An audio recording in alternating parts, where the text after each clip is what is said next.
This meeting is now called to order. For those of us that are sitting around the table, let's make sure we turn on our microphone when speaking. Little button there will turn green. For those participating via Zoom, please state your name when making a comment or asking a question. The MAG public comment process allows members of the public to comment on items that fall under MAG jurisdiction. If you'd like to comment at today's meeting, please complete the request to speak form. MAG staff can assist with any questions you might have on that. If you're parked in the garage, don't forget there's a validation stamp that's available on the counter. So you don't have to pay for parking. If you purchase a transit ticket, please see the MAG staff. And then also, if you need a hearing assisted device, they're available from MAG here as well. We do have a couple proxies. We'll run through them real quick. Somebody's proxying for Ryan Nichols. Do you want to give yourself a quick introduction, please? My name's Kevin Clune over at the City of Mesa, and I'll be proxy for Ryan Nichols. Thank you, Kevin. And then we have a proxy for Jose Rodriguez. Party Angasemi, City of Phoenix. Thank you. All right, agenda item number 2 is going to be the call to the audience. This is an opportunity for the public to comment on items that fall under the MAG jurisdiction that are not on the agenda, informational items or items on the agenda for discussion and not for action. 15 minutes generally provided for the call to the audience unless chair requests an exception to this limit. I have not received any requests to speak for the call to the audience.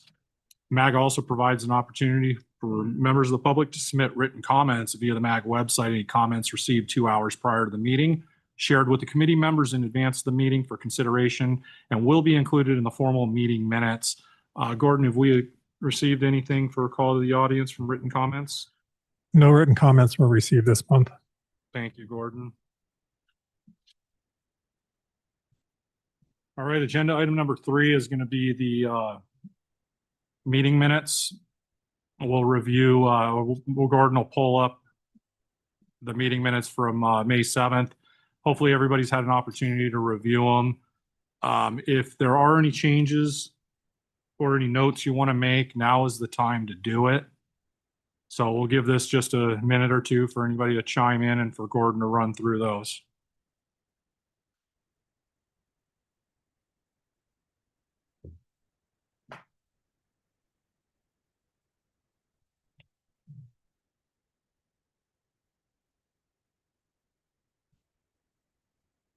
They're somewhere in there.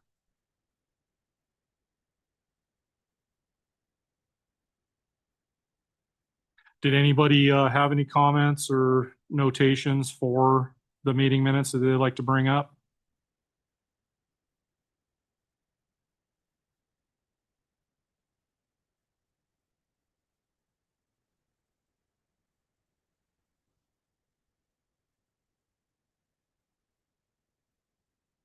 There was a lot of them too. Yeah, I went through pages and pages when I was reviewing them. Long agenda though. All right.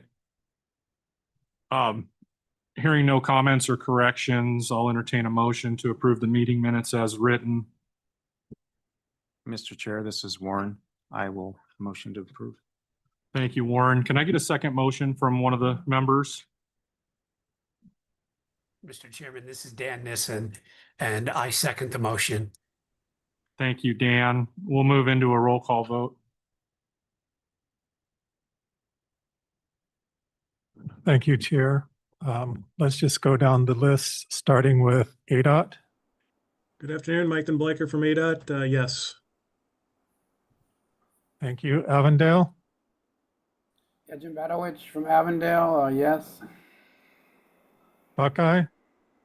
Good afternoon, Josh Ford from Buckeye. Yes. Chandler. Yes. Thank you. El Mirage. Yes. Florence. Florence not present. Gilbert. Yes. Thank you. Glendale. Yes. Goodyear. Maricopa County. Yes, David Fritz, sitting in for Marty Robbins. Yes. Thank you. Mesa,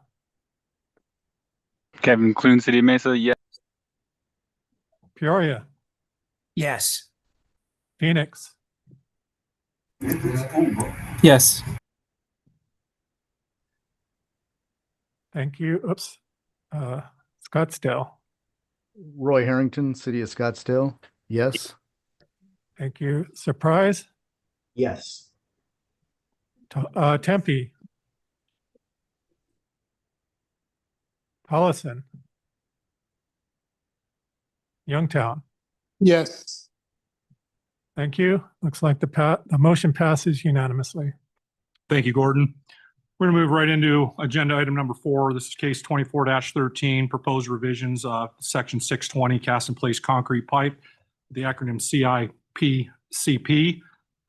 This one is brought to us, sponsored by Warren White at Chandler through the Water and Sewer Working Group. I know last discussions, we talked about there's still time for modifications. We're going to kind of run it up to the end, but you want to give us an update? Yes, thank you, Mr. Chair. We did discuss this at the last Water and Sewer Working Group, and one additional change was added on the page 2 in the packet where the design engineer was clarified to say engineer. Therefore, any remedial actions necessary would be per the engineer. I'm sorry, design engineer. I've got that confused. If you're looking through, it's consistent with the language elsewhere in the MAG where the design engineer is lowercase, and we're changing that to engineer, so it's consistent elsewhere. Other than that, that's the only change in the packet. We had talked about putting this up for action. And I'm still agreeable to that based on original premise of this case, just kind of cleaning up the nomenclature and for the cast in place concrete pipe, as well as just removing the archaic language in terms of the watering for expansive soils. That's not the current practice. So Warren, Yeah. I do recall there was a highlighted note or a highlighted sentence from Alpha Geotech that we were supposed to clarify. That was just a remnant of a yellow highlight from the past that just was, I took that off just to Okay. clean up because that was really had no value in there. Okay. Thank you for clarifying. Yeah. Sure. Oh, sorry. Yeah, I did have kind of a language issue on that one sentence here that where it talks about the plasticity index. It seemed a little backwards. I proposed that it start where it says where the pipe is to be constructed in soil with minimum plasticity, PI greater than 15, a one-dimensional swell or collapse soils test, ASTM, blah, blah, blah, must be run to determine the minimum vertical stress required to prevent swelling. It didn't sound, I was trying to figure out how that was wording. I think that's what you mean by that. Okay. So yeah, I would just get rid of the words must be run at the end and just right after comma, just say must be run to determine the minimum vertical stress. That's what I had noted from last time. Thank you, Peter. Okay, and I know, I recall Brian Gallimore bringing up ADOT and possibly this thing growing into something bigger. But we also discussed maybe we get this thing over the finish line and we can grow it next year as well as needed. That is correct. There are two other specifications out there, the ADOT specification and the ACI. And we really haven't had any time to kind of look at the broader case to revisit the entire spec, but that's still on the table to do as a future case. Okay, Brian, are you on? Do you have any comment to that?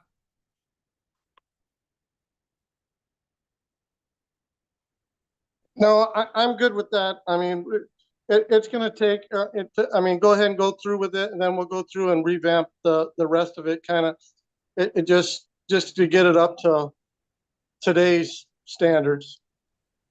Okay. All right, well, this one is up for, we do have it on the agenda for possible action. I guess what we could do, the note that Peter just made, we could still run it.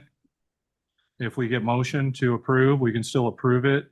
And with the caveat that that last 3 words would be modified. Rearranged, correct. Yeah, Yes, just a rearrange. So there's Okay. no intent change. so does anybody have any opposition to this case being voted on today?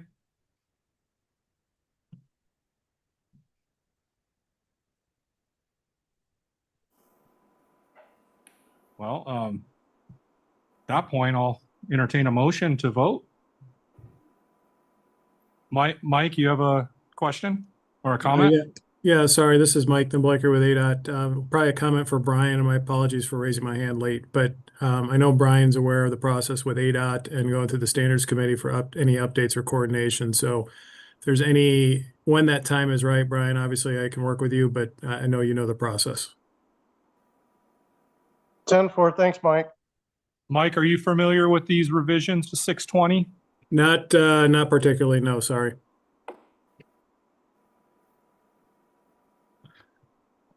All right, but on that track, at that point, if I don't have any opposition to this case, there's no reason why we can't move into a motion or somebody can motion for approval. So anybody feel free, even the case sponsor can motion. Mr. Chairman, this is Jim Badowich. I'll do a motion to vote on it this time. I mean, I think it's good to go with the changes we discussed and what's redlined from the version I'm looking at. I think again, I don't think it's going to be made up to the inspector to make a decision on it. It should be done at the plan review and with the soils report and everything that needs to be done with that. I think it's good enough to get it going, get it installed, and if we can tweak it later next year if we need to, and get the other information we're looking for. So just to confirm things. So again, I'm sorry for ranting, but I motion we vote. Jim, I appreciate that, and I agree with you 100%. This needs to get over the finish line, and it can grow even more so next year, and we can continue to build off of it and incorporate other things. But the way it's laid out, the way it's written, there's no reason why it shouldn't go. So thank you, Jim, for that first motion. I'll entertain a second motion. This is Warren. I'll provide the second motion. Thank you, Warren. With that, we'll go ahead and move into a roll call vote on case 24-13. Okay, and this is just to clarify that it's the case as presented plus the revision that Peter just wrote out for me, which now states the test method must be performed to determine the minimum vertical stress required to prevent swelling, period. Okay, Yep, thank you. let's begin with the maker of the motion, Avondale. Yes.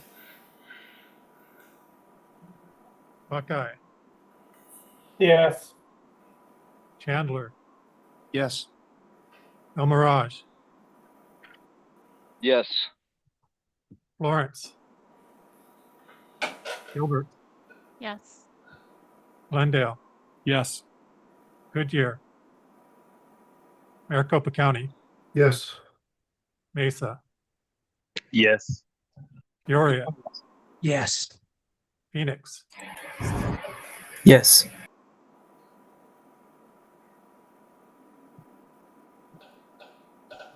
you have a representative from Phoenix for water. Yes. This is Sorry. a related case, I guess we can take his. Scottsdale, Yes. Surprise, Yes.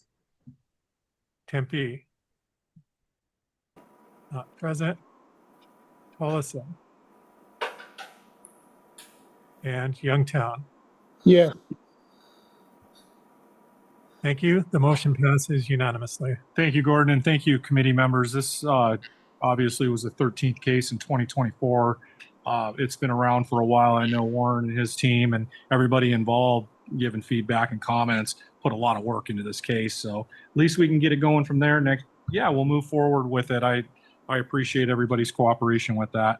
All right, let's move into agenda item number 5. This is new cases for 2025. We have the miscellaneous corrections for case 25-01. I do not, we do have one new miscellaneous correction. That's F, add space to correct the title ground cover to ground space cover on detail 603-3 and index 100-3. Does anybody have anything else that we need to add to miscellaneous corrections?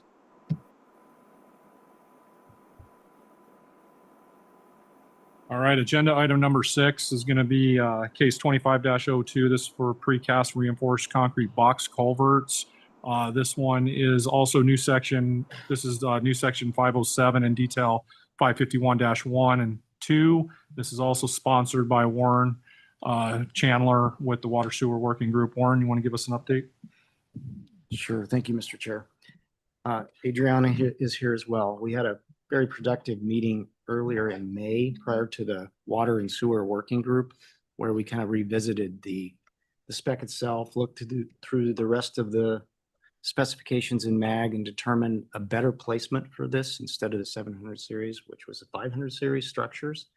So that kind of opened our eyes to how this would fit better in terms of how we were trying to rewrite this spec and try to split it up into the 601 series and so on. So it was a better fit. I'm surprised we hadn't. What's that? Yeah, it's like, oh, okay. Yeah. So that was the biggest thing that's happened. Adriana's carried the load in making the updates to this. In the packet, there's a summary of the updates that bulleted there under 520-2025 update that are part of this update. Revisions to the specification and some changes to the detail as well. Adriana, do you want to highlight any of those that we talked about, or you want to? I'm happy to go through it. I just wanted to. Adriana here with Rinker Materials. Warren, I think you pretty much covered it. We added some comments in from City of Phoenix. Was it their structural That's true. department? We tried to address previous comments from City of Phoenix and I believe City of Mesa as well. Yeah. In this. And I think we did implement everybody's comments into the updates here. So you can see some of the red lines there under design requirements. Those were the comments from City of Phoenix. We agreed with those in the Water Sewer Working Group. And then for the construction requirements that we're looking at here, 601, we felt that it didn't make sense to have installation requirements for pipe installation for a box culvert. So in this specification, we're following the national standard ASTM-C 1675 for the installation of monolithic precast box culverts. So calling out the USCS soil requirements. This deviates a little bit from MAG 601. 601 allows a larger fines. I think it was up to 1.5, while this standard is 1 inch.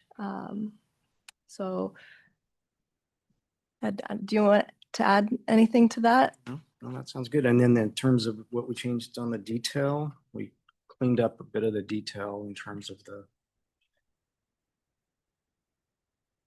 And there was a comment on how to seal lift holes. We thought it would be better to include the sealing of the lift hole in the construction requirement. So it's not on the detail here, but it is in the construction requirements section.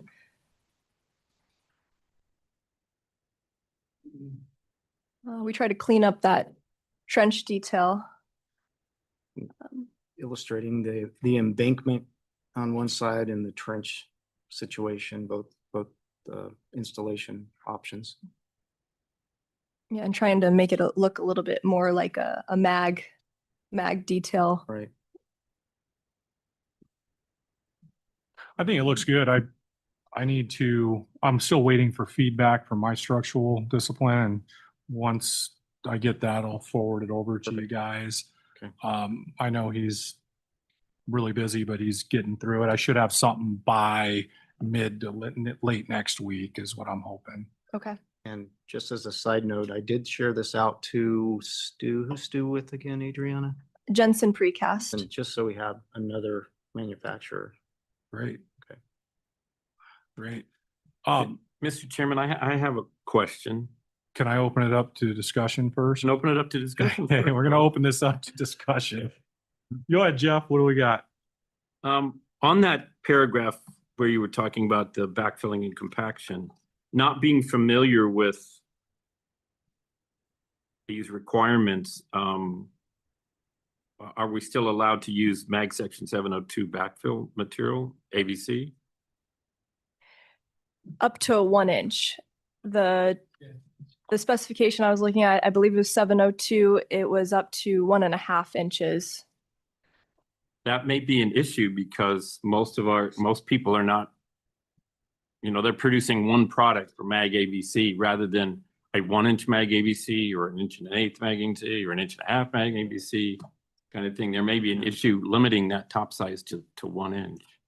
That is a good ADOT point, recently Jeff. changed their specifications to match the MAG specifications, which would allow a little larger top size again.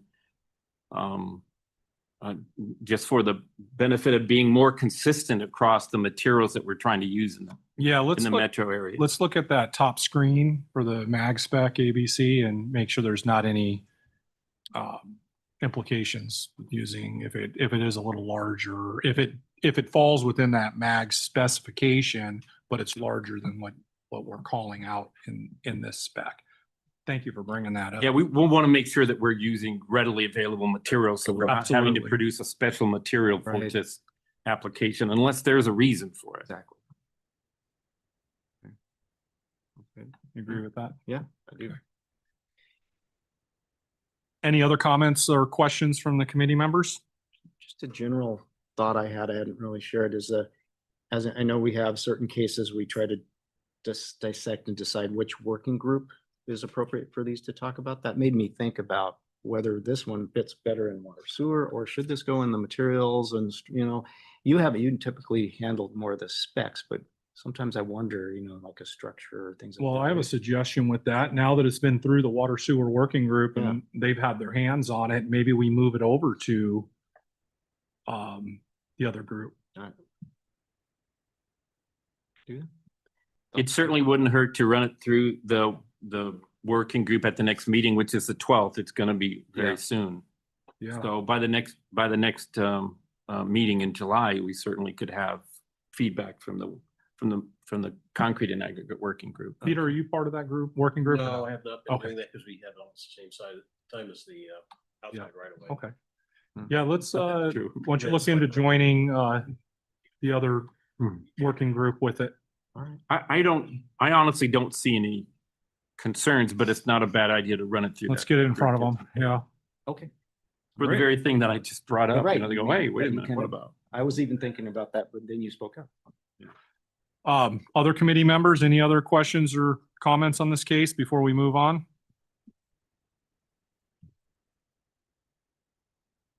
All right, hearing none, we're going to move into agenda item number 7. This is case 25-03. This is section 751 crosslink polyethylene pipe for water sewer lines. This is the PEX. I think water sewer service lines, I should clarify. Warren, you want to provide an update on this case? Yes, thank you, Mr. Chair. In the packet is the current version. There were no changes that we had made prior to the working group. We did discuss with the working group. Nothing significant came out of that. However, after the working group, I did receive comments from Town of Gilbert that we do need to discuss further in the working group. They had requested adding a requirement for sleeving of the PEX-A service lines for anywhere under hardscape.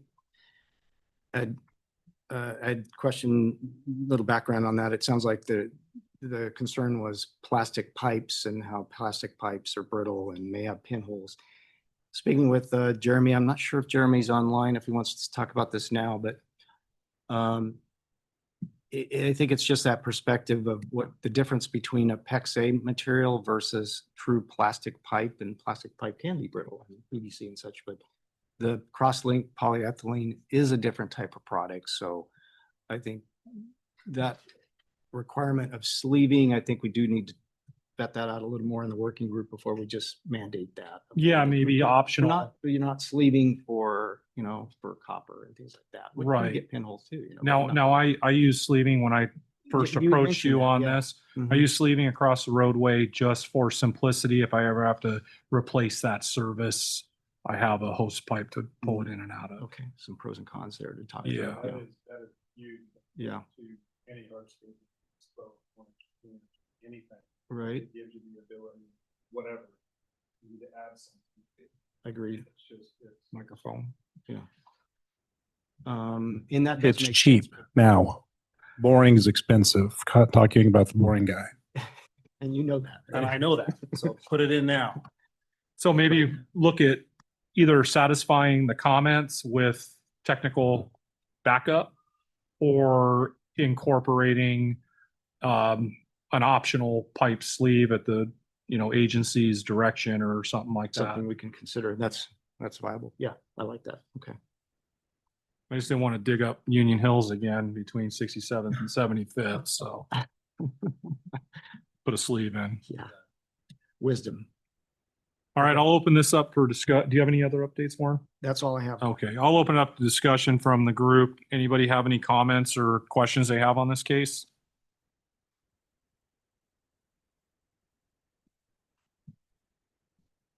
All right. Hearing none, we'll go ahead and move into agenda item number 8. This is case 25-04, updating the Arizona test methods to use the AASHTO equivalents. I know we had quite a bit of discussion of this in the past. We have an update on this case. We have received back no comments of changes requested, so I believe that one's ready to vote on whenever we want to push it forward. Has everybody had an opportunity to look through and to not necessarily vet, but vet as well, but to come in to understand why we're doing it, why this is being pushed to get in front of? Do you want to give a little quick background on it? Sure. Yeah, so ATTI is switching over all their technical certifications to AASHTO methods. So what I did is I went through the whole entire MAG book, and anything related to an ATTI certification we listed here, recognized it, and want to switch it over to the AASHTO equivalent. And this is to get in front of. This is to get in front, yeah. So their field certs already switched over in March. June 14th, I believe, is when their soils and aggregate certification switches over. And then September 6th is their first asphalt certification. So by the end of 2025, they're going to be switching over completely to AASHTO for these methods. They're still keeping some Arizona methods that are within MAG that we did not touch because they're still valid methods. We just felt that the technicians are getting certified under these methods, so we need to not post outdated methods when the new certifications are coming through the AASHTO. I believe all the municipality labs already only run strictly AASHTO anyways. They're not even accredited in ADOT. So really for a MAG perspective, it should all be AASHTO anyways. Peter? So that was my question. We had a discussion about potentially waiting until the switchover happened, but you're saying that if we use these now, we're not not doing something people can't use. In other words, you're saying that's already switched? Correct. Yeah. And this Sounds like won't go by through September. till 2026. So when these come out in 2026, everything will be switched over from the ADOT side. And Correct. generally speaking, we have our last meeting in September unless you want to get something over the finish line in October. So So I didn't know if the committee wanted to wait till then, but if you're saying though that these are still legitimate valid tests right now, is there any need to wait? well, in my opinion, there's no reason to rush it to a vote right now. I That think we was can my leave it in question. front of the committee members. at least up till September, because nothing's going to get published till January anyway. For Correct. us, for MAG. Yeah, from So it'll that. give us, our constituents more time to look at it. If they haven't That'll- had an opportunity to review it, which everybody should have at this point. Right. I also just wanted to mention that although the packet only includes the page of the changes, the case on the website, if you download the entire case, it has all the pages for highlighting the changes throughout the book. Under the link for cases under consideration, is that what you're saying? It'll have everything in there? Yes, Okay. also on today's under this link here. And keep scrolling, it'll show you where the changes are on every page. And that front page gives you the page number. That way it's easy to find. I highlighted it so that when Gordon goes to change it, it's all just replace this with this. So should be pretty easy. Thank you. You're welcome. I'm going to open this up to the rest of the committee members for discussion or comment. Anybody have anything?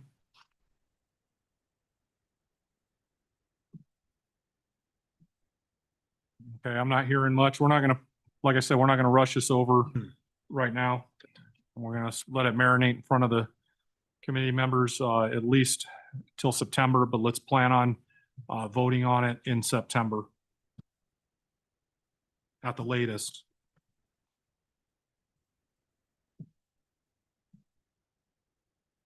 All right, let's move into agenda item number 9, case 25-05, updated references to Maricopa County guardrails. This one in particular, this is sponsored by Marty, but we have a proxy for Marty. Any updates on this case? This is David Fritz, Maricopa County. I don't have any updates. I'm not aware of any other questions that have been presented to us on it. So I guess whenever the committee would like to move it forward for a vote is fine. We can leave it open for a while yet. I need a little bit more time. This is in front of my transportation group right now, so I should have an answer by the end of the week on it. Okay, that's fine, because, once again, we're not going to publish our supplement till next year to coordinate with MAG anyway, so it could actually go, to September as well. Yeah, it's pretty straightforward, simple revision or modification. Any other committee members have any comments on this case?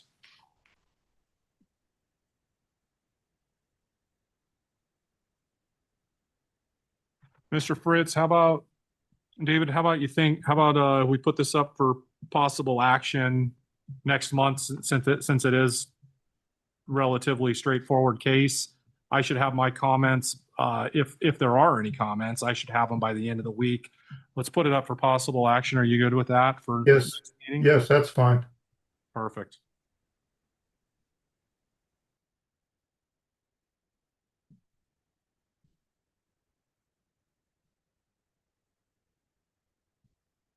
All right, let's move into agenda item number 10. This is case 25-06, revised detail 620, retrofit alley or driveway entrance. This one's brought to us by City of Phoenix and the ADA Working Group. Thank you, Mr. Chairman. Parning Asemi, City of Phoenix, proxy for Jose Rodriguez. I believe Jose shared the revised drawing with Gordon before he leaves. The only comments that he asked me to share with the committee is that we need to confirm if better is removed from other ongoing MAC case. So you're talking about for the curb and gutter? Yes. Yeah, currently we do not have a case right now, so the answer would be no.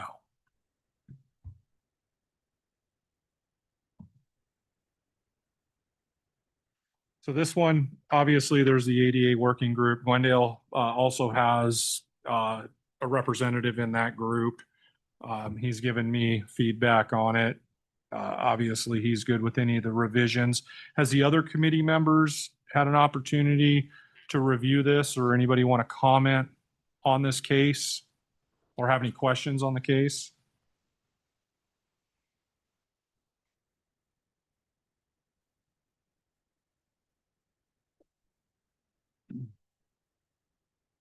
I am not hearing much. Remember, this is taking the running slope from it, in a nutshell, from 8% to 5%. And it's all because of the PROAG being adopted. All right. One more time, any comments or questions from committee members? All right, not hearing any, I say we put this up for possible action at the next meeting.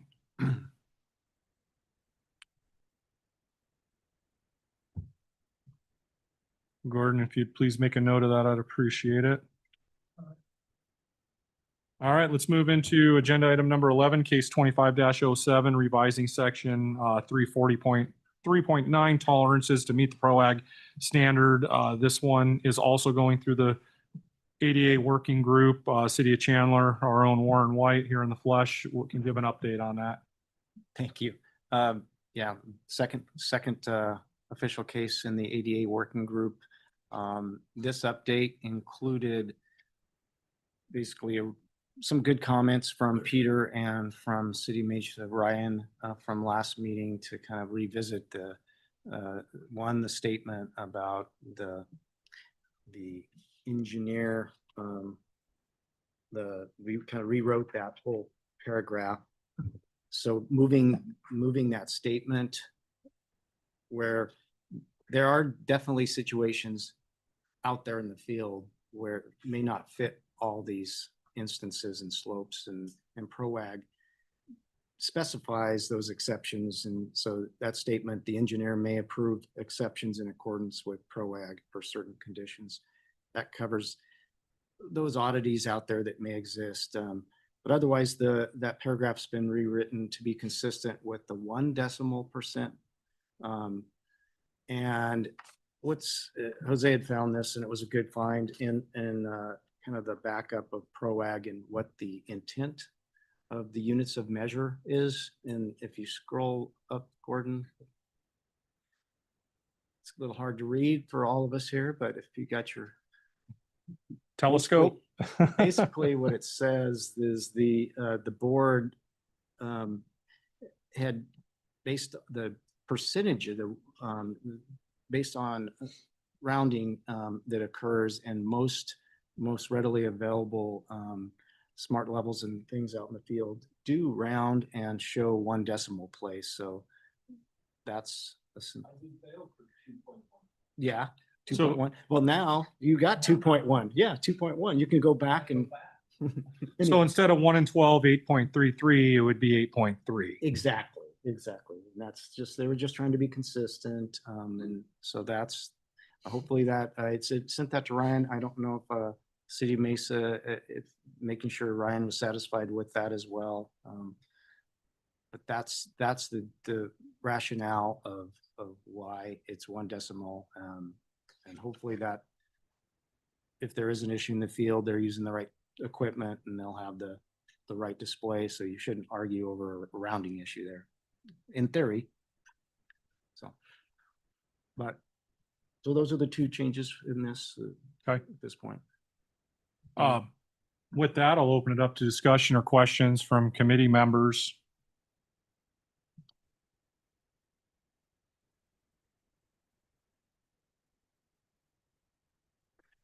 Not hearing much. Warren, you want to go ahead and basically give us the clean version of it then? Of course. Yeah, since we're not hearing much, because okay, I don't think there's much opposition to that. It's obviously going through a working group, which is very helpful. So okay, so clean version for potential action is for potential action. Okay. Yeah. Okay. Yeah, let's put this up. If you're ready for it, let's put it up for potential action next month at the next meeting, or possible action.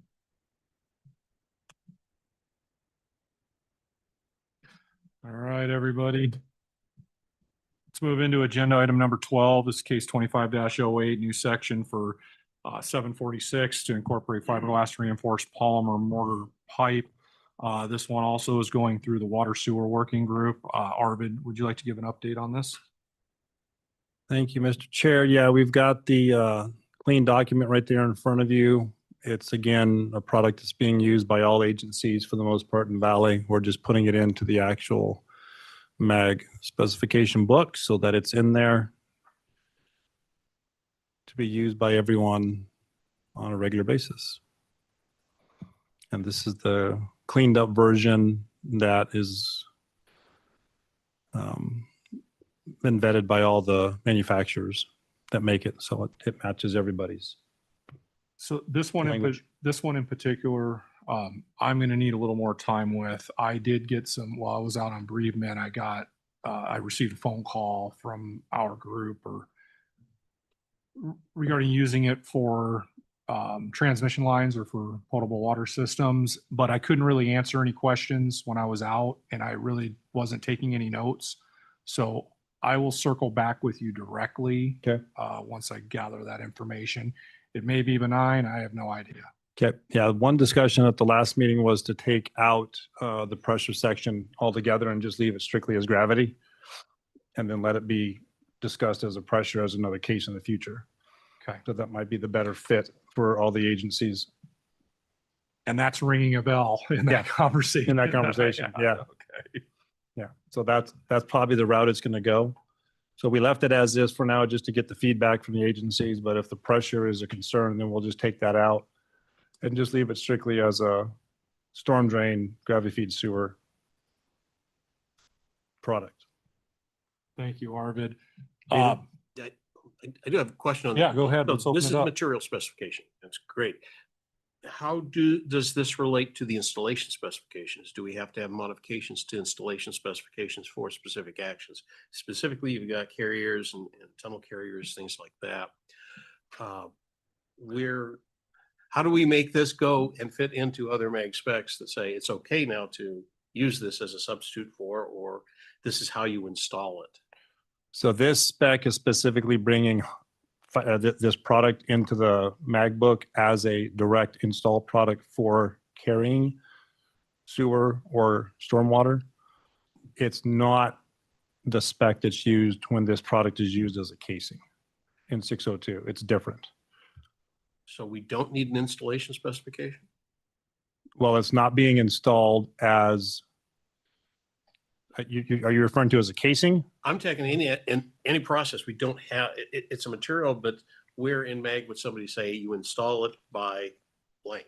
Do you install it per the water or sewer standard? Yeah, Sure. because those are very specific to material types. Okay. So we need to verify if there's a specific backfill or installation process. Yeah. Okay. Great. Or, Thank you. or it should be fit into other specifications that would be, this material type, the fiberglass reinforcement can be installed. It'd be in an installation specification component, section. Yeah, section 5. Yeah, yeah. Yeah, it may fit right in there. Yeah, that's what I'm saying, Take a but look at that. it's got the good material component of it. Now we need somewhere to say, and this is how you put it in. Another thing that was mentioned during the working group was rather than having a testing section here, he was going to check to see if the testing sections in 611 applied, and if Right. not, what might need to be modified there.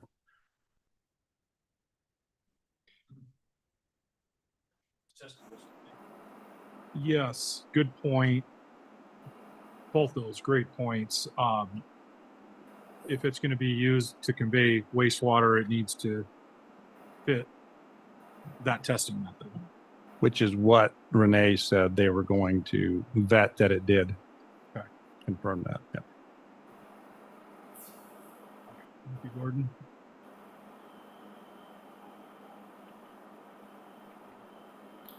So yeah, Mr. Chairman, Jim Badowich, Avondale, kind of echoing that discussion here.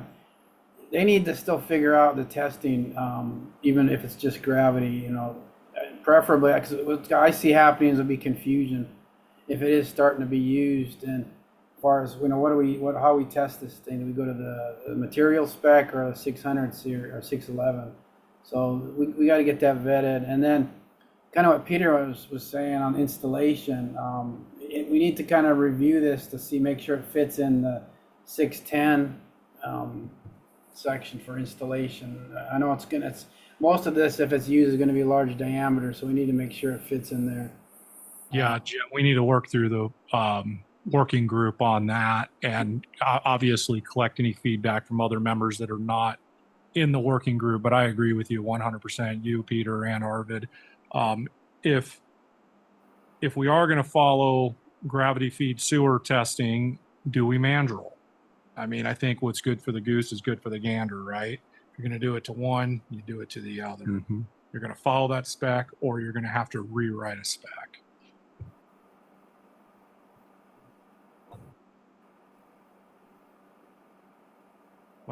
Yeah, Arvid, is this considered a flexible or rigid pipe? I mean, It's flexible by definition. I guess it's flexible by definition, but you can put 800 tons of jacking force on it and it won't move. So, you know, elaborate on your definition of flexible. flexible until it breaks. Well, yeah, but it doesn't break. Like I said, we use it in the trenchless industry because it can receive 4 to 6 to 800 tons of jacking force. Yeah.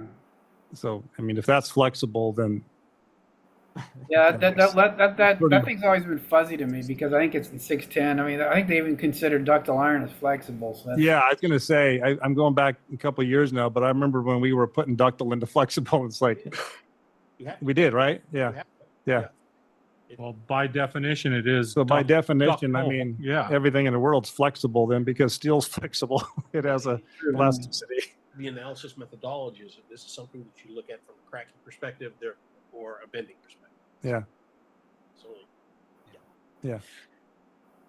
All right. Well, obviously, we need a little more discussion at this at the working group. Yeah. So at the working group, we'll bring up with Renee, does it fit are they complying with 611 for the testing? Right. And then from an installation standpoint, does it just slip into the 610? exactly. Yeah. Because it's really it's right along the lines of RGRCP play, anything of that nature. Yeah. I would think so. Yeah. Haunches, initial backfill, haunches, and then, or you're bedding in haunches and initial backfill, and then you're good to go from that standpoint. And the reason I mentioned that flexible and rigid, I believe that first section of 601 defines which pipes are. We might need to add that in there. Okay. just a question in terms of jacking, trenchless installation. And I can't remember, do we have specific materials mentioned in the boring spec? Last year in 602, we added this product as a possible casing option, as well as mechanical joint steel casing. So we're covered on that. That's all I'm Yes. trying to remember. Yes.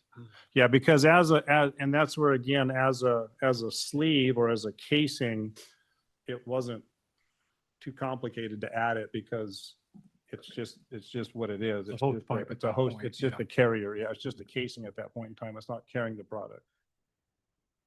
Any other feedback from comments, questions on this case from committee members before we move on?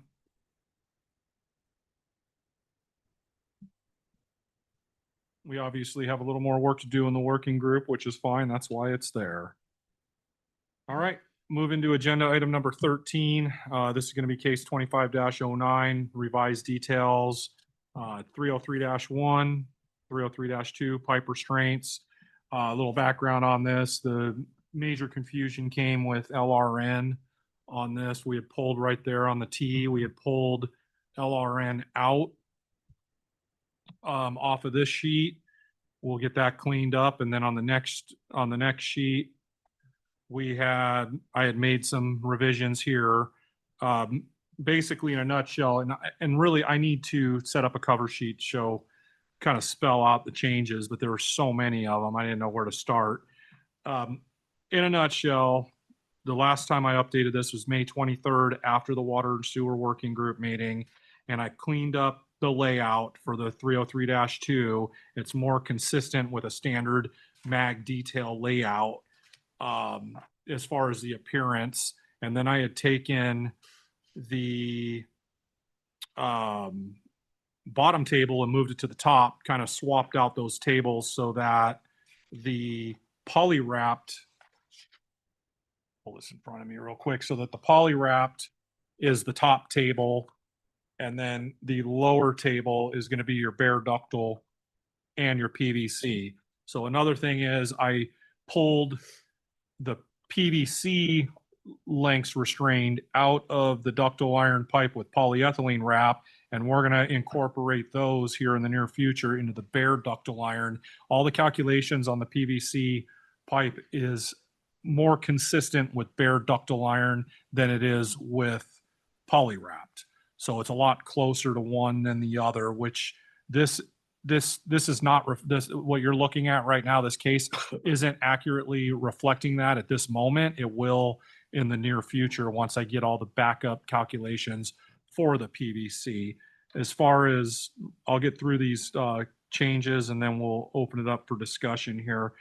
The other thing is I note one, I put it right up front and center based on Ryan Nichols' comment about, hey, you know, we should really have, you know, a register, you know, submit those supporting calculations. So really it's going to be lengths restrained may be reduced with supporting calculations sealed by an Arizona professional engineer.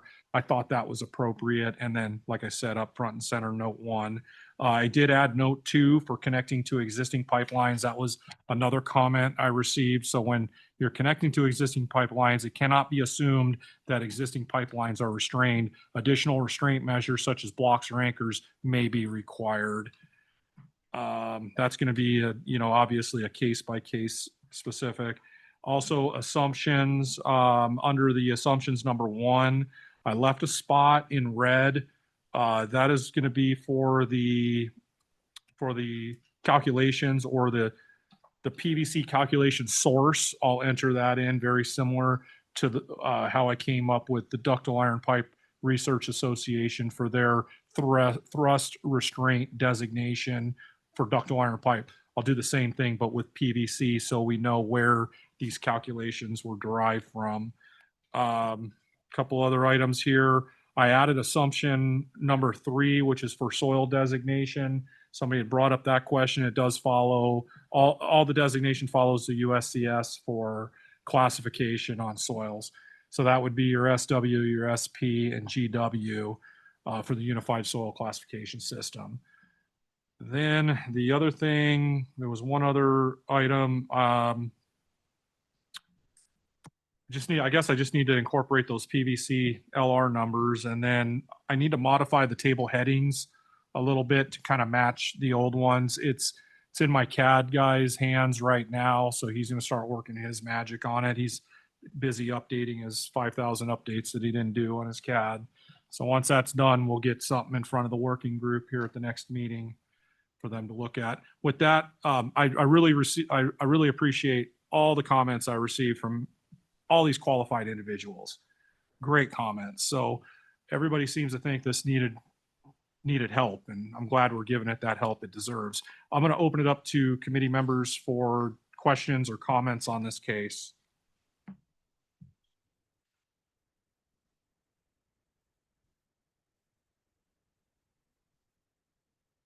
All right, hearing none, we're going to reconvene at the working group with it, and we're going to move on to agenda item number 14.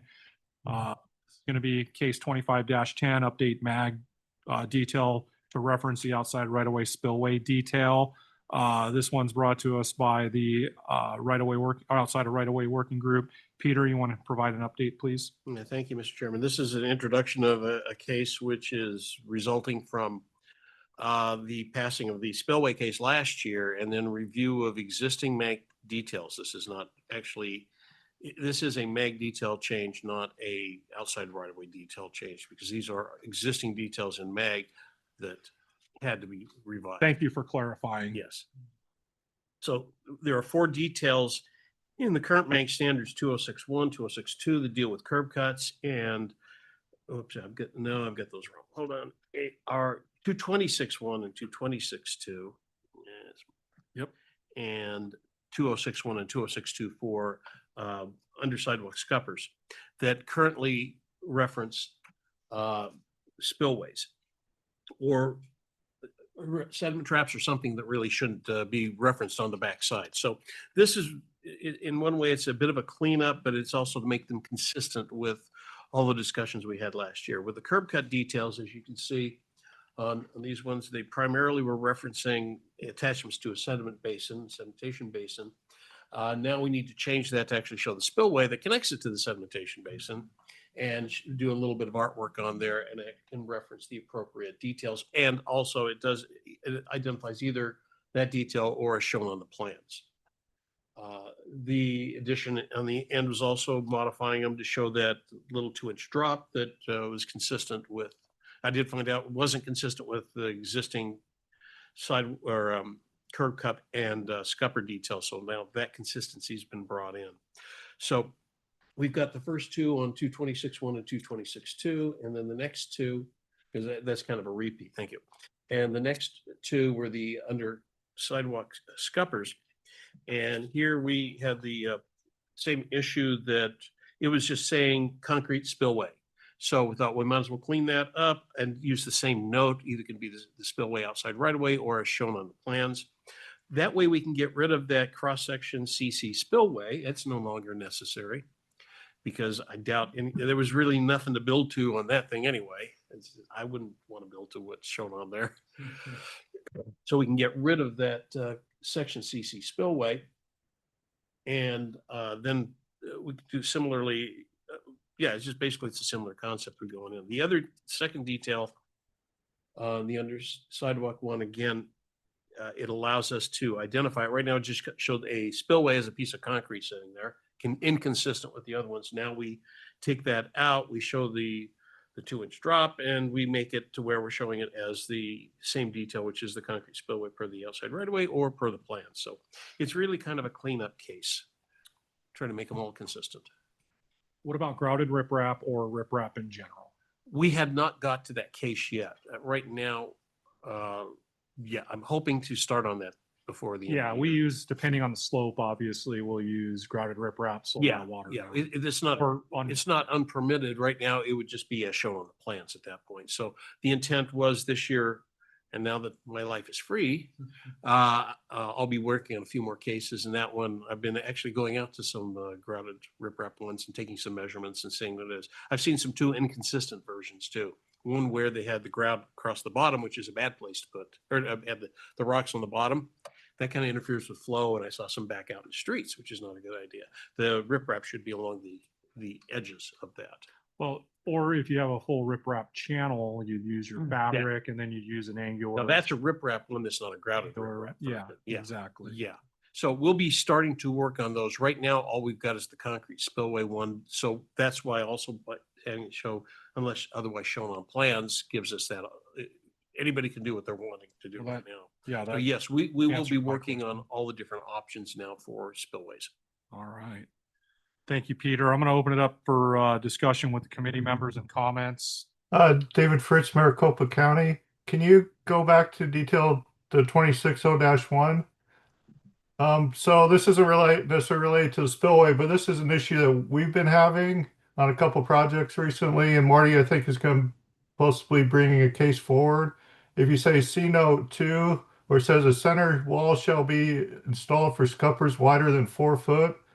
Well, we've had a couple cases where we've had designs where they're much wider than 4 feet and they've only placed one wall. And we believe the intent is to not go any wider than 4 feet. So we're thinking that that note needs to be clarified, not to restrict the maximum opening to 4 feet for multiples, for longer scuppers, if that makes sense. Yeah, I think now's the time to clean that up. Yeah, go ahead and do you want to propose some language or? Yeah, Marty's working on that, so I'll have him get with the working group and he can send that over to you. But yeah, it's kind of, we were surprised when we got these plans out and we got these questions from the field. Well, what are we supposed to do? We got like a 10-foot wide long scupper and they only put one wall in it. So it's kind of, so people are taking advantage of not being specific on the language, in my opinion. But anyway, we'll get some language over to you. Perfect, thank you. Thank you for that. Any other committee members have comments or questions on this case? This is Warren. Yeah, Chandler has a detail that they've modified over the years. I'll share with you too, Peter. Okay. It provides some of that bracing and modifications. One thing, on the last detail, it shows the safety rail, the rail. Just wanted to, couldn't read that exactly, but that's something I might want to revisit. I know it's, Is that 145, detail 140? yeah, obviously it needs per agency requirements or so on, because often it is an OSHA drop requirement. I mean, I think if you do have the type of spillway that exceeds a certain drop, but for the most part, I think most agencies prefer not to have those safety rails for the additional maintenance and things like that and hazards, I believe, but. So you have to have that safety rail, You- like you said, per Yeah. OSHA, because, You do have a drop off of a certain. right, either that or you need to have a recovery space and then you can drop off. Yeah. In case a wheelchair wheel goes off that thing. But what I'm running into with that 145 detail or with the scuppers in general is the weld plates will go in and then they'll just cover on the weld plates and they won't go beyond the width of the scupper without me giving direction to bring those out and plant them in concrete beyond. They'll do it right at that angle point. You know how that scupper has the corner point there where those two weld points, where those two weld plates go, that's where it'll stop. So you're still installing rails for all scuppers? Yes. You are. Yep, all scuppers, because the vertical drop exceeds whatever the minimum is, 2 inches or 1 inch or whatever it is. Well, that's something I think we debated that years back and we elected to not install them for that. But You drop a wheelchair wheel off that thing and you're gonna have a lawsuit. You know, somebody's riding adjacent to it. that's, So do you want to propose, both of you, some markups Yeah. that we can incorporate with this? Yeah. I'm Yeah. not quite Yep. sure oh, how- no, I hear what you're, I think it's Yeah. more of agency by agency, but. Do you want to show that as off to the side or as optional or something, or sure how? I think you'd leave it on there Okay. and just put it as as required by agency, typical, you Okay, know, that's, that's what I'm. Go down to that. Yeah. Page that shows it, look at the map. 206-2, yeah, one, and then also, yep, Yeah. Yeah, right. And I'm not, definitely agree with Gene. on the top of that handrail or safety rail, it says safety rail, see note detail 145, or see detail 145 and note 5. okay, so note 5 would need to be modified to identify as directed by agency. Possibly, let me think about that. Okay, or as directed. Right. Okay. Well, at this point, we've got it out there. I want to make sure we got it in before hit the deadline so we can work on this. There's no emergency on getting this done except before the end of the year. So let's, go ahead and please review, get comments, and we can continue in the working group on modifying this. Thank you. Any other comments from committee members? Hi, Mr. Chairman, Josh Ford, City of Buckeye. First question, is this the first details that we are marking up to include references to the out of right-of-way details on? Good question. Maybe. I'm gonna say yes, because I can't think, because we only got that book this year, so. Yeah, probably is. But I guess my only maybe upfront concern that kind of hit me with that is now we have a detail that has a reference to a detail that's in a completely different book or publication, if you will. Meaning all the information, for the contractor to build this, scupper and spillway won't be on one detail. It'll be, hey, here's part of the information, and then you have to go and look up a detail from another book to get the other piece. And so I guess my just initial concern is that making things too cumbersome or unnecessarily cumbersome to have to have that, the full picture in two different publications? I'm gonna look at something, but I believe we've done that before. I thought, for example, I want to look at the guardrail. I thought that's what the guardrail spec was. It specifically references county standards. Because we intentionally did not put those in MAG, so Mhm. county standards. So it's, yeah, like the guardrail, it references Maricopa County Transportation Standard Detail 3010. Yeah, and I don't have any opposition to referencing another publication for, especially like the outside of right of way group, outside of right of way publication for maybe a spillway that's outside of right of way. We do it already for other standards. Yeah. If you reference an ASTM standard or something, it's not in the. Well, and looking up like outside of right of way detail, 510-1, for instance, there's good information in that detail. There's a few different views and things, and so maybe that's fine. But just something to think about. I think depending on how much additional information is shown in the outer right of way details or how complex those details are. If it's a lot of elements, then yeah, it's probably best to reference it in. If it's something of a more limited scope, even though duplication can be problematic, on a case-by-case basis, if it's just a small bit of ancillary information you're looking for, then maybe you just include it in the main MAG details so that you don't have to have that cross-reference. But I can see the point with these ones. I'm taking a look at what's on the actual ORW 510-1. Josh, do you have a member in the outside of right of way group? As in the city of Buckeye, no.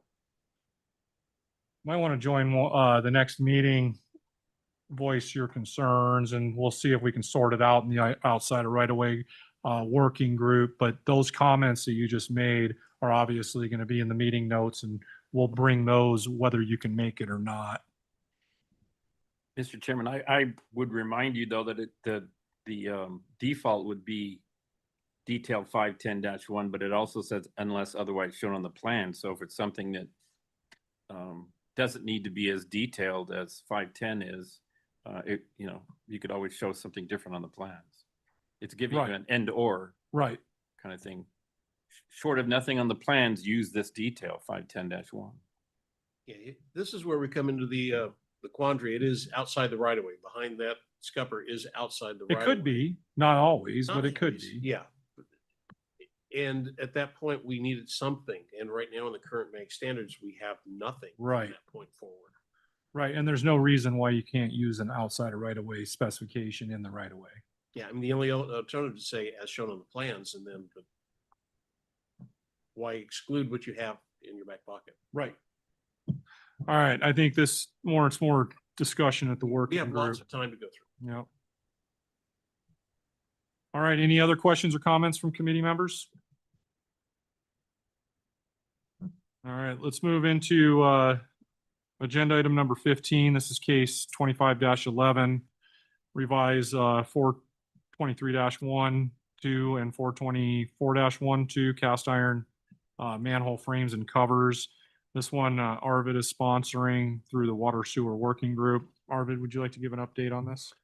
Yeah, at the last working group, it was requested that we make sure industry is involved. And so we had a submission by Neenan, and they provided information to the working group committee showing that the other manufacturers are actually pursuing this exact same technology shift with lightening things up. And that was a big request from the committee at the time. So I'm hopeful that what was submitted will answer their questions and then allow the case to be able to proceed forward with putting it out there for review. So is this to lighten up both the frame and the cover? No, right now it's just the frame. Yeah, just the frame. Yeah, Thank still you. just the frame. But at the working group, it was making sure that other industry is involved. And again, the other industry players are doing the exact same thing. They've been given presentations throughout the country, and Nina provided information to the working group, to Jim and Gordon, and I think you. Yeah. About what's going on. So that was the big request from the working group, was just to make sure that other manufacturers are on board. Okay, yeah, which is fair. Which is fair, yeah, which is fair, but it's evident that they are, because they're doing PowerPoint presentations in their markets too. And the feedback I've been getting isn't pushing back on lightening the frame. Right. And that's what the focus is right now. Yep. Committee Hello. members, anybody have any questions or comments on this case? This is Jim Badowich. So I would like to add to Arvid's discussion that while we're not changing the minimum weight of the cover, they do want to change how it's represented in the detail, and it's going to be like a plus or minus percentage, because what happens is a lot of agencies have customized covers, with pictures or whatever they want on there, and so that can add to the weight, which would make a problem with maybe meeting the minimum, or shouldn't if it's minimum, but it could be taken away too. So they asked that, and it kind of makes sense from a production standpoint, that we should have a minimum plus or minus as well, so that there's some flexibility in that, that minimum weight based upon the customized lids. So. Yeah, thank you, Jim, for bringing that up. That was the other big topic that we discussed at the working group. With all the different logos Right. going on and all the different language going Yeah. on it. You got what, 13, 16 agencies in MAG. Every one of you does your own unique thing. And that So it makes sense to have some kind of a, variance on it to cover that. which is good from the standpoint of that technology's gotten to the point that you can customize your frames and lids and everything to the point that you want it, but it does affect the overall minimum maximums Weights, yeah. weights. Yeah. It's good this one's in the water sewer working group, so I Mhm. think that's where it's going to get the most traction, obviously. Yep. Any other committee members have any questions or comments on this case?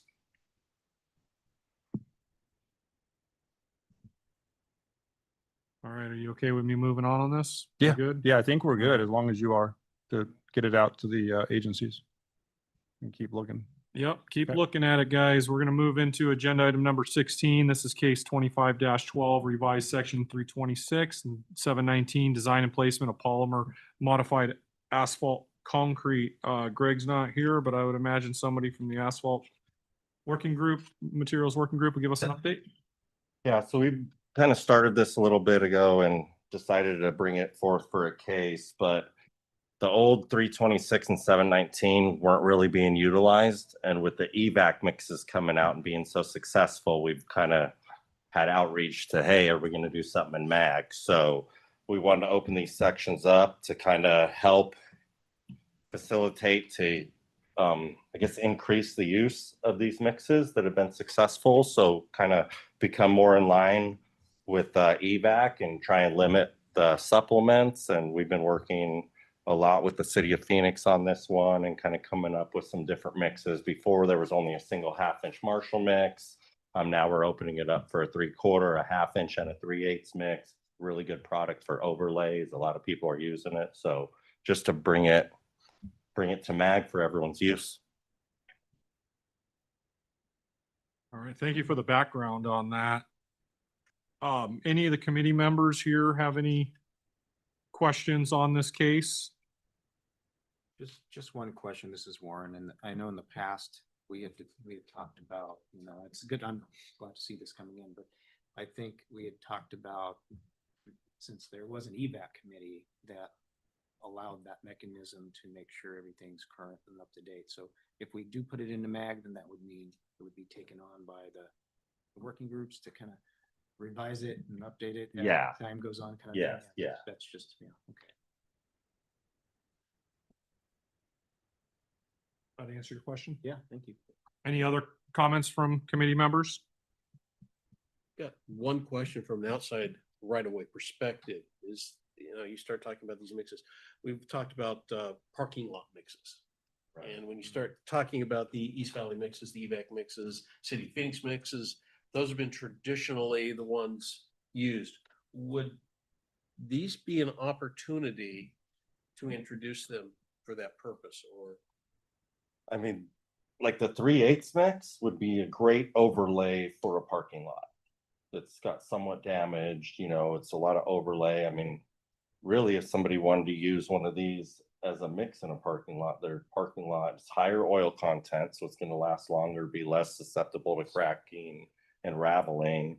Lower traffic, not all that shearing you get at the intersections. Lower So you're traffic. not susceptible to that And yeah, rutting. lower air void content. It's got a lower air void content. So it'll be, I'm just useful kinda for throwing lower. that out to think about. Yeah. If there could be something to where then in an outside right of way, we could come up with, if this gets adopted, would there be an opportunity to reference something we always talk about identifying parking lot mixes. Yeah, the last police station I did, Yeah, I spec'd out a City of Phoenix, I think C3/4 D half inch. Yeah, that's It's what a I'm. perfect glassy mix for a. Right, yeah, a lot of times we're over designing these parking lot mixes by using the standard mag, because we got rid of all the low volume, whatever, 10, 15 years ago, we got rid of all the low volume mixes, which, I don't know that that's been the best for.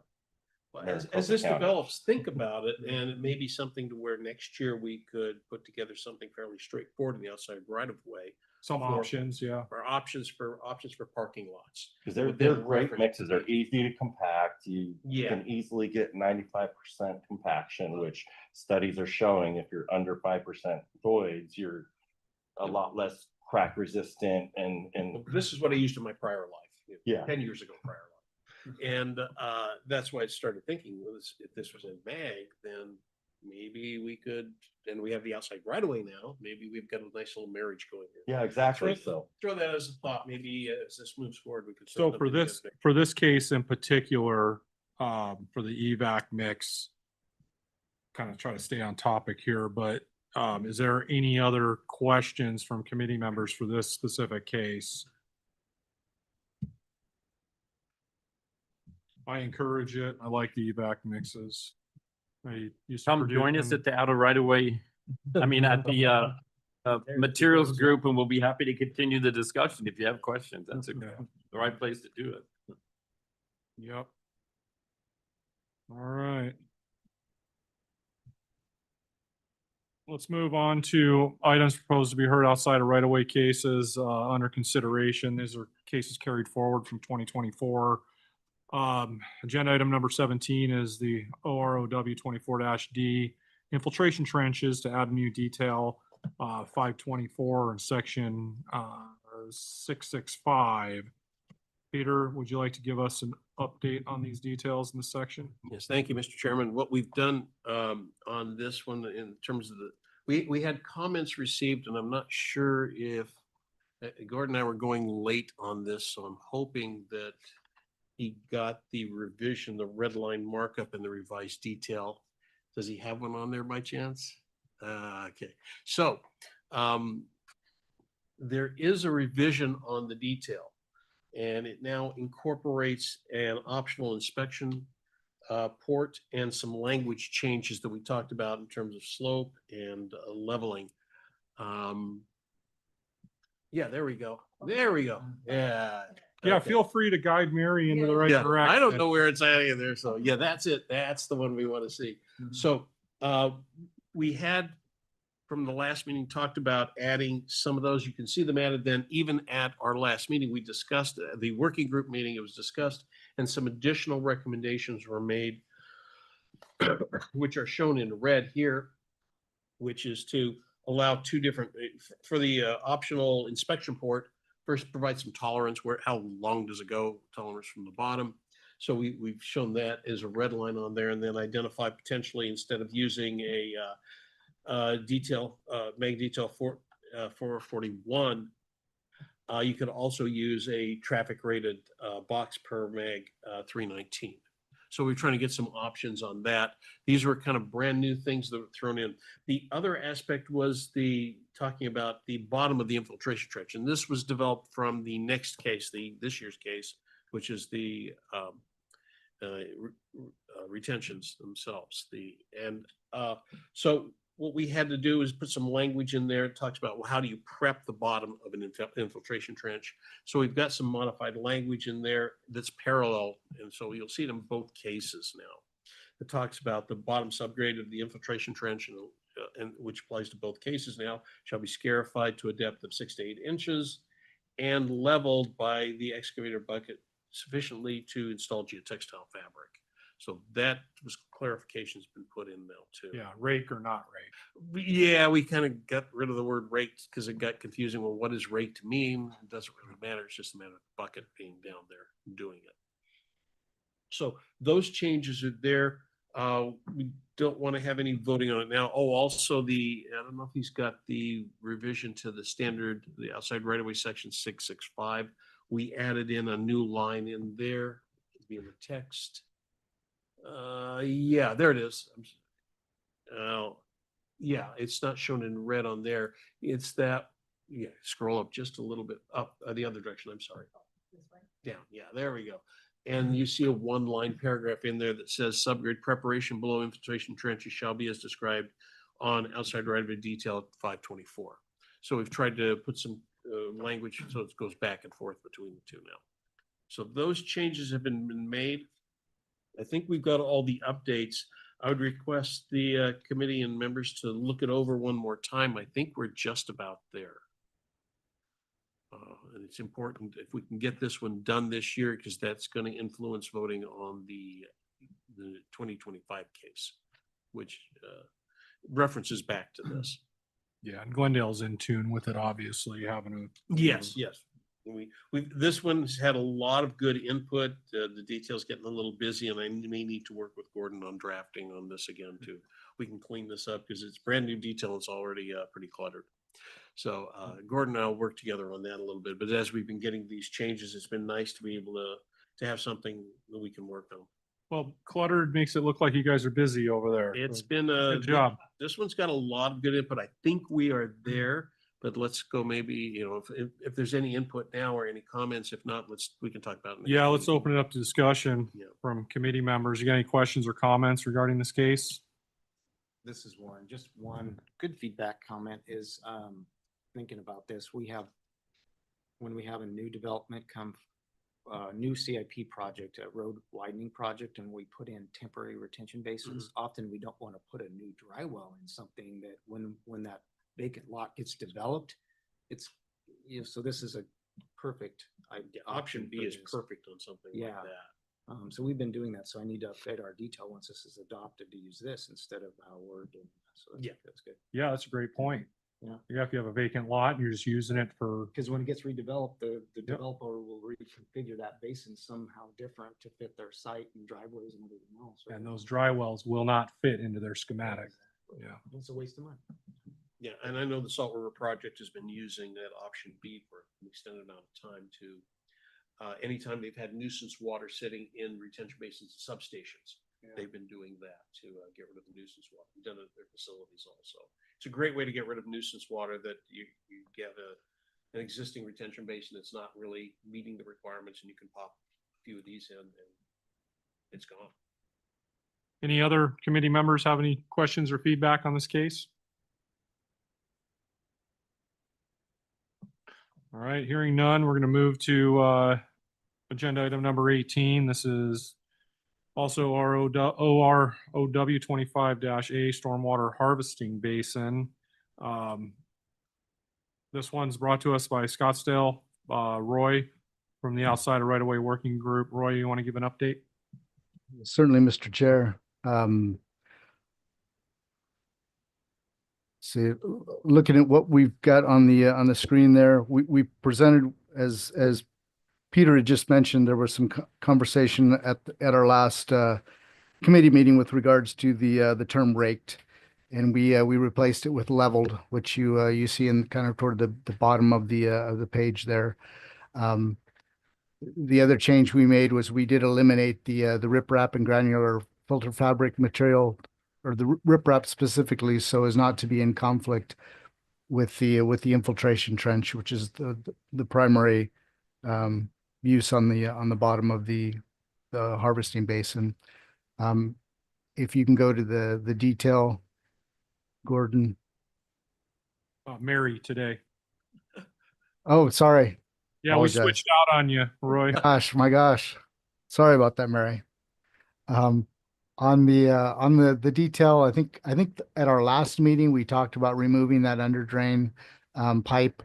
And the outside right-of-way group committee was in agreement with that. And we talked about the leveled, changing the term from raked to leveled in the bottom, which is highlighted. The one thing that the outside right-of-way group, what was asked was to add the word "or" in multiple locations, to, instead of just saying "as shown on plans," to have to add the word "or," so we've got "or as shown on plans." Fair. And so that was pretty much it. And obviously this is referencing the infiltration trench. So we would not be approving anything or voting on anything here, obviously, until the infiltration trench, which was the case right before this, goes forward. So I open up to any questions anybody might have. Open it up for discussion from committee members or comments.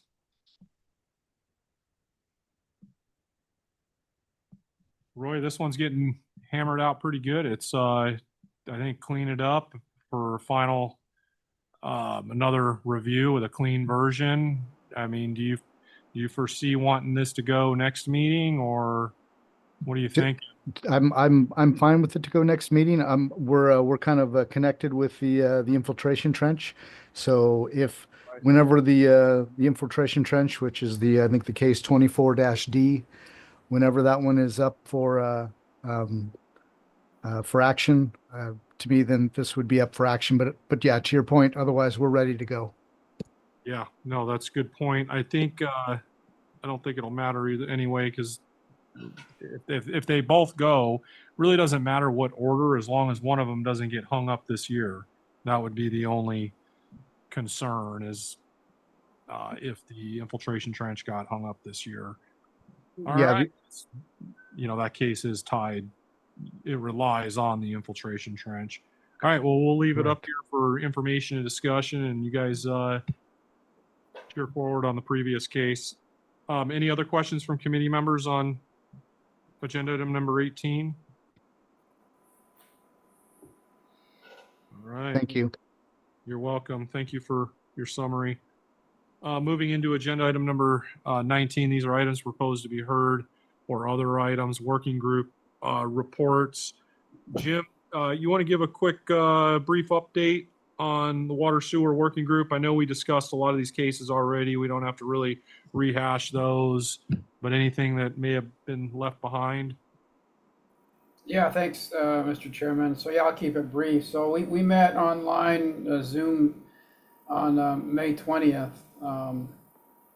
And like you said, we basically covered all these cases that we've talked about, just getting them further along in the process, so they're ready, for discussion today, as we had, and getting them wrapped up. So we really had some good details and working out all the kinks. And so some of the other things we touched on really brief is I got a case I wanted to bring to the next MAG meeting as hopefully a case, but I'll present it to working group, is the form work for manholes. It's just basically going to be just changing and adding to a note on detail 420, and that's really about it.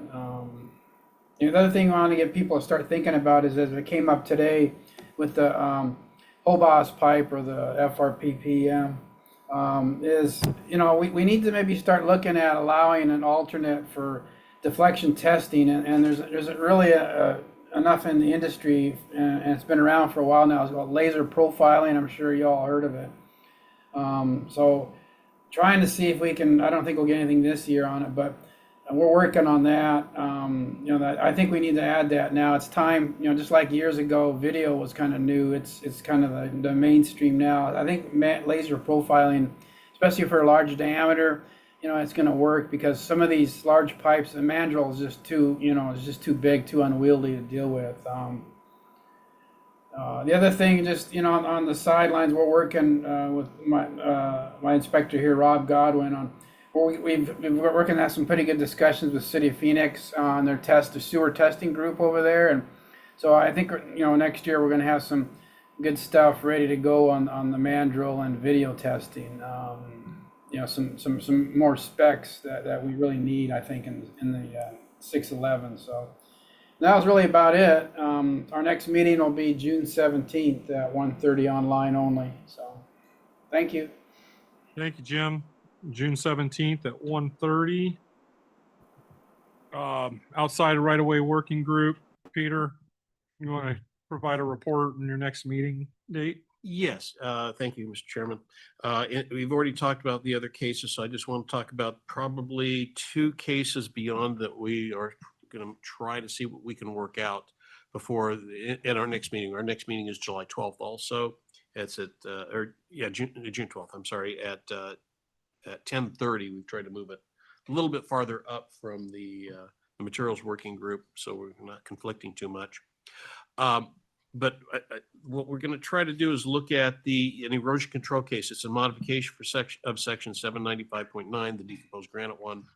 And this was some input from City of Glendale, representative on there, trying to look at some slope control and rock mulch options. So I think we're going to have something ready to look at as gradations, 2 new gradations to go in there for erosion control materials. That's going to be a major focus of what we're going to try to get done next time at our meeting next week. And also after listening to you, I think I'm going to try to rush through and get a riprap, spillway riprap option on the table so we can try it before July, which is our last opportunity to put things in for this year. Try to get something. We'll take the existing concrete one and probably do some modifications. See if we can get something worked out on those 2 cases. Maybe we'll focus that next week. Okay. If we can get those 2 knocked out, then we can spend the rest of the year kind of working on our wish list of stuff. I don't think we had anything else that would be ready for this year quite in the queue. Those 2, I think, are the 2 we're going to try to work on. June 12th at 10:30. June 12th, 10:30, online, virtual. All right, thank you. Asphalt materials, concrete working group. Updates, We are, dates. June 12th is our next meeting at 12:00 PM. We do serve lunch, so if anyone wants to come over and work out this asphalt specification with us, you get fed. But we're mainly working on that. We wrapped up the Arizona test methods, just waiting on a vote for that. And then we're going to look into the aggregate specification on the case 2502 to see how that compares to the section 710. And if that That conflicts at meeting, all. that in-person meeting is here downtown, right? It's at the ARPA building on 710 West Adams Street. No, it's 916 West Adams Street. Yes, basically 9th Avenue and Adams. Yeah, Great. just a few blocks away. Yeah, not far, right here downtown. Thank you. ADA working group, either Warren or City of Phoenix, Jose's, what was your name again? I'm sorry. Thank you. If you can give us a brief report and your next meeting, that would be appreciated. Absolutely. So starting with the next meeting, because of the holiday, we elected to do June 12th at 2:30 will be the next meeting. Still well-attended working group. We, of course, talked about the current cases that we have, the Jose's detail for the retrofit alley, and then the revisions to the tolerances in section 340. So again, we talked through those. We usually have on the agenda, we talk about if there's any updates out there in terms of adopting PROAG at the DOT level or beyond. Nothing new on that. In fact, I spoke with the Access Board today and thinking they might have heard something. They haven't heard anything either, so that's still kind of out there. Still moving forward with adopting, since PROAG's in the Federal Register, we're still, obviously, it's not going away. So the other potential case we're working on, obviously, is that the revision to the details for the single ramp where crossings are not intended. Peter said, ideally, I'd like to get that case drafted up and submitted for the July, with the potential of getting that done this year. Still some drafting work on that. And, feel like we got the language close on that, but we need to talk that through. Then acknowledging we did get an engineer from Burgess Snipe will offer up to do some drafting work. So maybe I'll take them up on that and give them the MAG details to work on the blended transition detail that we also would like to see talk through this year. Probably won't get that submitted, but at least we'll get that working through the working group. So that's it. We're touching on some other items, but June 12th at 2:30. correct. All right. Thank you. We'll move into agenda item number 20. This is potential cases for 2025. Obviously, we already spoke about a couple of potential cases. Do we still have Brian Gallimore? Brian, are you still on?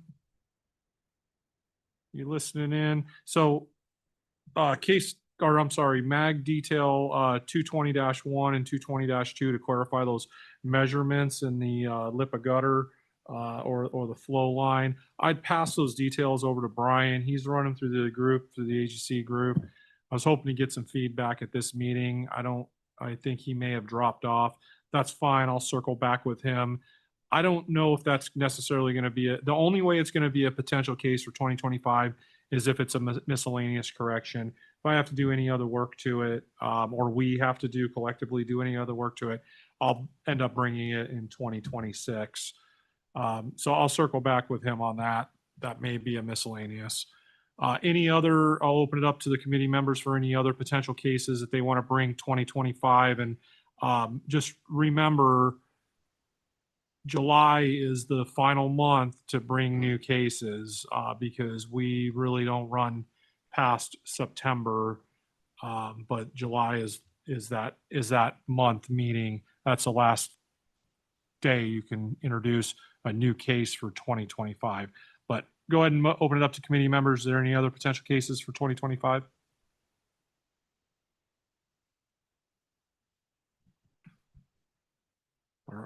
All right, hearing none.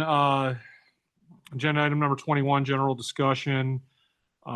We can open this up just for general discussion. I know we have a lot of general discussion throughout the other agenda items. So anybody want to speak up to anything? This would be for any construction practices or technologies or awards you may have won or anything like that. Okay, agenda item number 22. This is request for future agenda items. I know Paul always requests for less agenda items. I deny his request every time. Today's not different. Any other requests from committee members for future agenda items? All right. Hearing none, agenda item number 23 is comments from the committee. Opportunity is obviously given to the committee members for any comments. I do have a comment. I want to thank Arvid through the group, in front of the group, for really sending out that micro trenching stuff.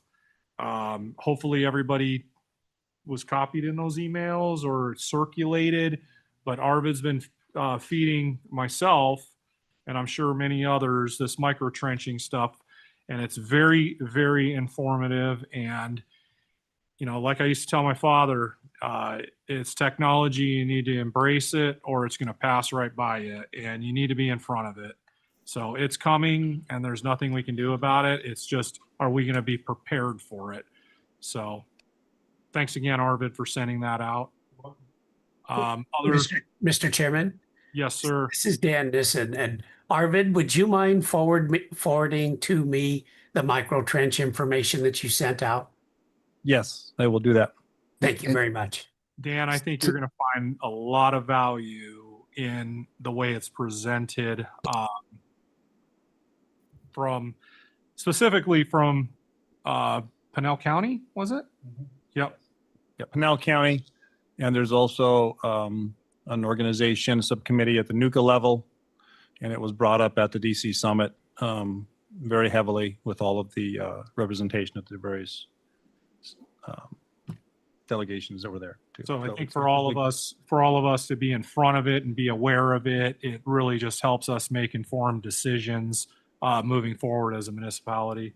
Yeah, our goal is just to get the information in front of you, the decision makers, so that you guys can be well informed to have the opportunity to make good decisions as we move into it.